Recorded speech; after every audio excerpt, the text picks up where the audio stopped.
are you going to make a motion to vacate? Speaker McCarthy made an agreement with House conservatives in January, and since then he has been in brazen, repeated material breach of that agreement.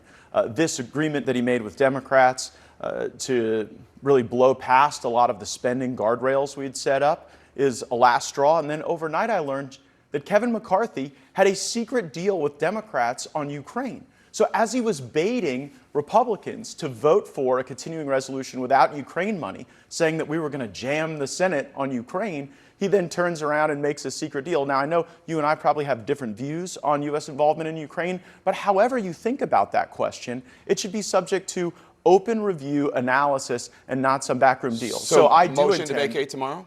I do intend to file a motion to vacate against Speaker McCarthy this week. I think we need to rip off the Band-Aid. I think we need to move on with new leadership that can be trustworthy. Look, the one thing everybody has in common is that nobody trusts Kevin McCarthy. He lied to Biden. He lied to House conservatives. He had appropriators marking to a different number altogether. And the reason we were backed up against this shutdown politics is not a bug of the system, it's a feature. Kevin McCarthy's goal was to make multiple contradictory promises, to delay everything, back us up against shutdown politics, and at the end of the day, blow past the spending guardrails he'd agreed to. So how many Republicans do you think will be with you in your motion to vacate? Because obviously, for people at home who don't know, you need 218 votes to get him out of the speakership. You don't have 218 Republican votes. You're going to need Democrats. Let's start with the Republicans. How many Republicans do you have? Well, enough so that when you host this show next week, if Kevin McCarthy is still the Speaker of the House, he will be serving at the pleasure of the Democrats. He will be working for the Democrats.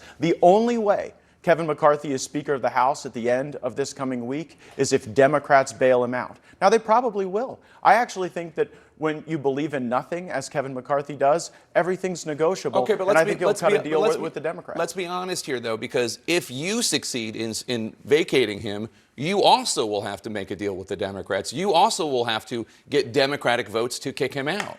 Absolutely. I will make no deal with Democrats and concede no terms to them. I actually think Democrats should vote against Speaker McCarthy for free. I don't think I should have to deal them anything. You're not going to cut any deals with him? Absolutely not. And I don't think that any Republicans that share my view on Speaker McCarthy would cut deals with Democrats. But here's the thing. I'm done owning Kevin McCarthy. Right? We made a deal at the end of in January to allow him to assume the speakership, and I'm not owning him anymore because he doesn't tell the truth. And so if Democrats want to own Kevin McCarthy by bailing him out, I can't stop him, but then he'll be their speaker, not mine. So let's talk about what's just happened this last week, the government shutdown, because obviously, as you know, you've made a lot of enemies this last week. Yes. A lot of people, I'm talking about House Republicans. I'm not talking about Democrats or the media. I'm talking about House Republicans. They're pretty angry. Take a listen. Unfortunately, a handful of people, and in particular a party of one, Matt Gaetz, have chosen to put his own agenda, his own personal agenda, above all else. He's not a conservative Republican, he's a charlatan. They killed the most conservative position we could take, and then called themselves the real conservatives, which is like, make that make sense. Now, the conservative Wall Street Journal editorial board wrote an editorial about what you're doing called A Government Shutdown for Dummies. And among the criticisms, they said, quote, the real goal of the malcontents seems to be to topple Mr. McCarthy for personal spite.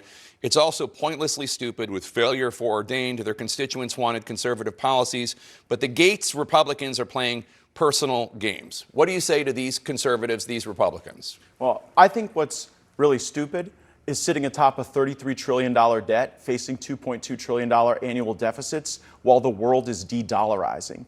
Just in August, you saw the BRICS system that is moving away from the dollar add 6 new countries, including Gulf monarchies, including even some of the G20 economies in our own hemisphere. People at home, that's BRIC is Brazil, Russia, India, China. Go ahead. Yeah, and they are moving away from the dollar. You're seeing the African Union move away from the dollar. U.S. News just last month said that de-dollarization was the economic trend of our day. And so some people try to make policy disagreements personal.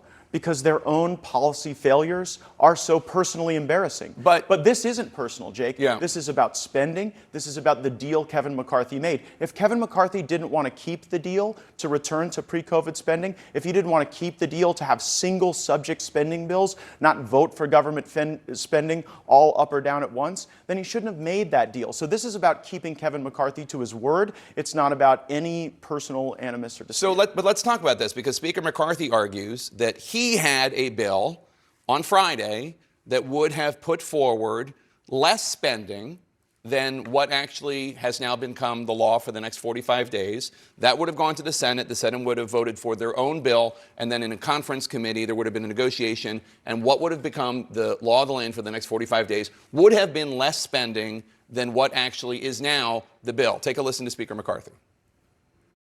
And look, I welcome those 21 back in, and we would get a better and more conservative bill if they would simply vote with us.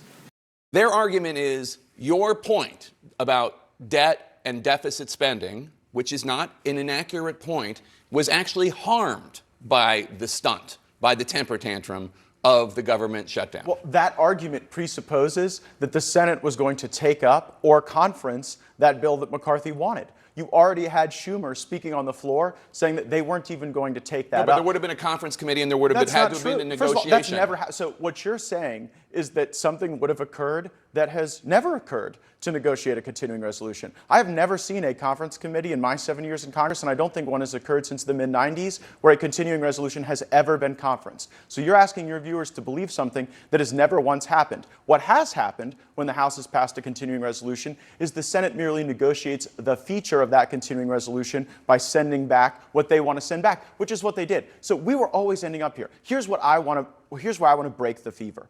Since the mid-90s, this country has been governed by either continuing resolution or omnibus spending. And you have voted for continuing resolution in the past. Well, I'm 5 years sober voting for continuing resolutions, and I should note that during those years, President Trump was growing the economy. But January marked a difference. Deficit. Yeah, and you know what? Growing the deficits as well. I regret growing the deficits as well. But we were growing the economy, and look. You're talking about the national debt. You were growing. What did he add? $7 trillion, $8 trillion to the national debt? Donald Trump? By the way, I voted against 10 continuing resolutions under Donald Trump. I did not stand with Donald Trump on all of his spending priorities. I voted against way more than I voted for. My point is, I don't know what this shutdown did to help the cause. What shutdown? The shutdown that almost happened. Okay, so there wasn't a shutdown. So the threat of shutdown that you created. We have to break the fever. We have to move to single subject spending bills. You broke a fever? No, we didn't, unfortunately. That's why we have to now move to vacate, because we have to get a system where the House and Senate will negotiate over each of these agencies of government independently.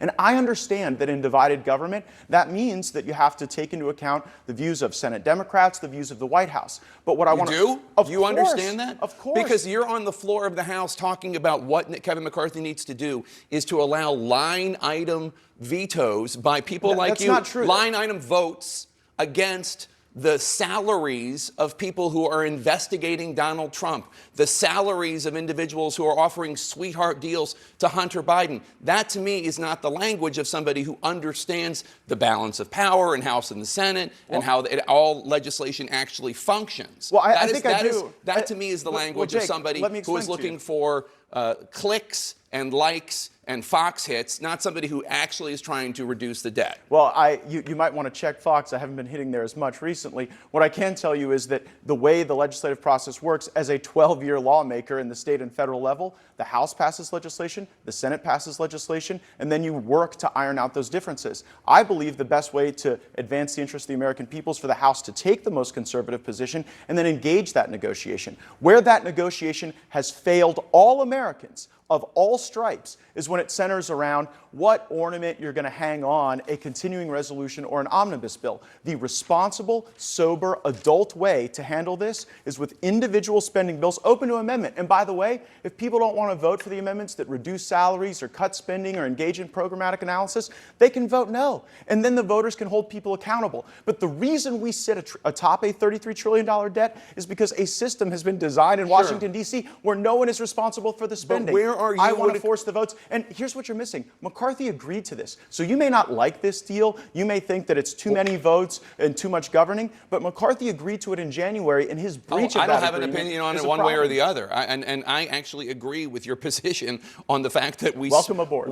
I've been here long before you were born, my friend. But like we spend way too much money and we don't take in. 100%. Yeah, I agree. we spent But where $7 are trillion you? and taken But $5. where are you when it comes to Senate Democrats who actually control the Senate and the president? And you could force the president's hand if you actually worked with Senate Democrats and got some sort of bill in front of him. That's how you force it. Well, in the time I've been here, we have not been able to cleave Senate Democrats away from President Biden. How many Senate Democrats so do that's you not know? true. How many do you talk to? Well, I've talked to several of them. I go over to the Senate as much as many House members. Have talked to Senator Manchin, talked to Senator Sinema. She and I served together in the House. We've had a number of folks go from the House to the Senate. One I've last done question, bills with. because the reason I know. But by the way, it's really important you get this point. I'm okay with bipartisan negotiation. I just want it to be on single subject spending bills, not on a global Right. deal that funds the whole government or doesn't. And the appropriations bills are going through the process as. At a snail's pace until I held a political gun to McCarthy's head and forced the Congress to stay until midnight to take these Oh, votes. you should and talk move to the these bills. Appropriations Committee. There are 4 members of the Well, Freedom by the way, Caucus on it. the Appropriations Chairman left the meeting we were having to iron these things out to go to a lobbyist question. fundraiser.